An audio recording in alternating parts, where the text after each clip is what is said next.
Hola, buen día a todos. Mi nombre es Margarita Márquez Herrera, soy estudiante del TUM básico en Cruz Roja, Delegación Colima, y voy a explicar por qué es importante el lavado de manos y cómo se debe hacer este. Las enfermedades más comunes son causadas por las bacterias y por la falta de higiene. En estos tiempos, estas enfermedades causan miles de muertes al año y recientemente la aparición del COVID-19 ha puesto de manifiesto la importancia de una correcta higiene de manos como vía de prevención frente a la transmisión del virus. La higiene de manos tiene como objetivo eliminar la suciedad, la materia orgánica, la flora transitoria, que es la que causa la mayor de las infecciones. Por todo lo anterior, es importante lavarse las manos y desinfectárselas.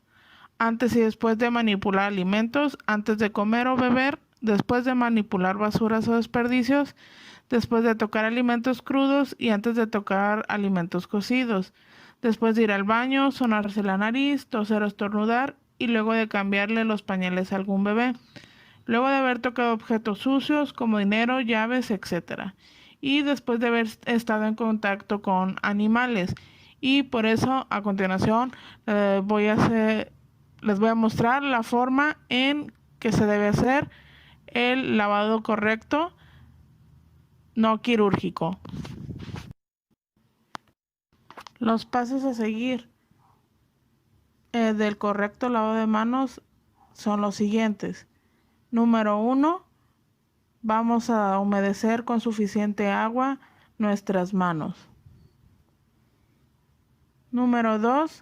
Vamos a aplicar el suficiente jabón para lavar toda la superficie.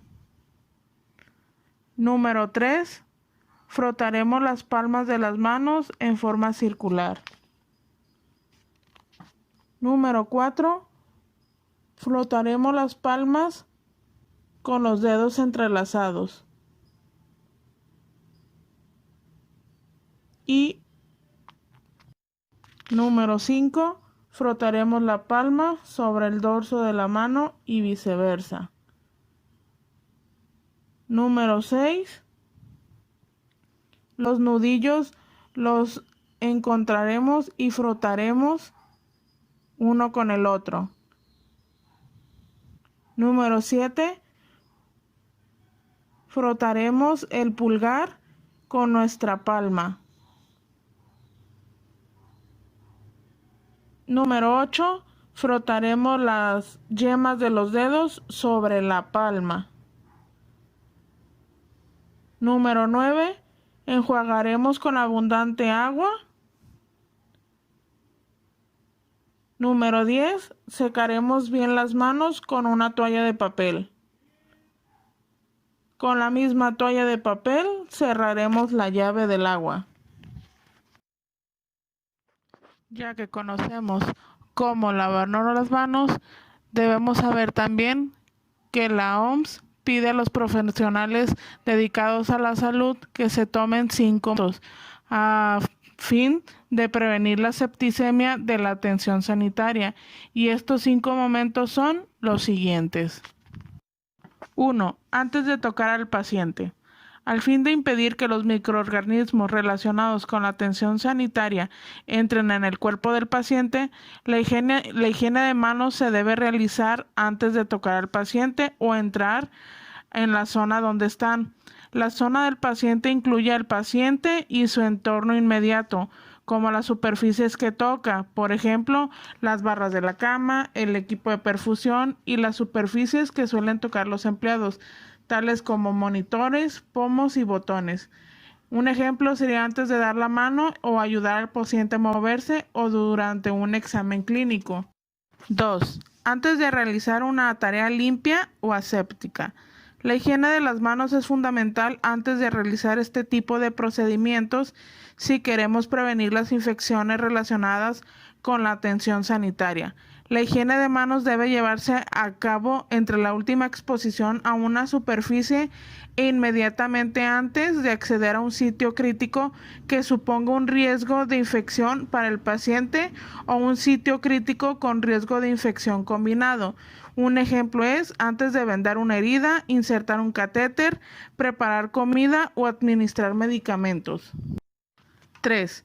Después del riesgo de exposición a líquidos corporales, es decir, después de realizar una tarea que conlleve un riesgo de contacto de las manos con fluidos corporales. La higiene de manos debe realizarse de inmediato y antes de que las manos toquen una nueva superficie.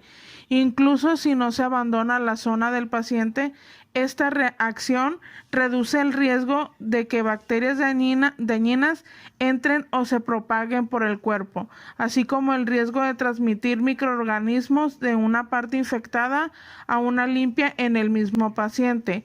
Ejemplo sería después de extraer o manipular sangre, limpiar orina o heces y manipular residuos. 4. Después de tocar al paciente. La higiene de manos es importante después de tocar al paciente y antes de tocar un objeto fuera de su zona para minimizar el riesgo de propagación en el entorno sanitario. Este acto también sirve para proteger al reducir considerablemente la contaminación de tus manos con la flora del paciente. El ejemplo de este sería después de darle la mano, ayudar a un paciente a moverse o durante un examen clínico. Y por último, 5. Después del contacto con el entorno del paciente. En el último momento de la higiene de manos se produce cuando se toca una superficie en la zona del paciente y posteriormente se toca una superficie fuera de esta, pero sin tocar al paciente. La higiene de manos es necesaria en este caso, dado que la exposición a los objetos del paciente incluso cuando no existe un contacto físico con el paciente, está asociada a la contaminación que se transmite mediante las manos. El ejemplo de este sería después de cambiarle la ropa de cama o ajustar la velocidad de su perfusión.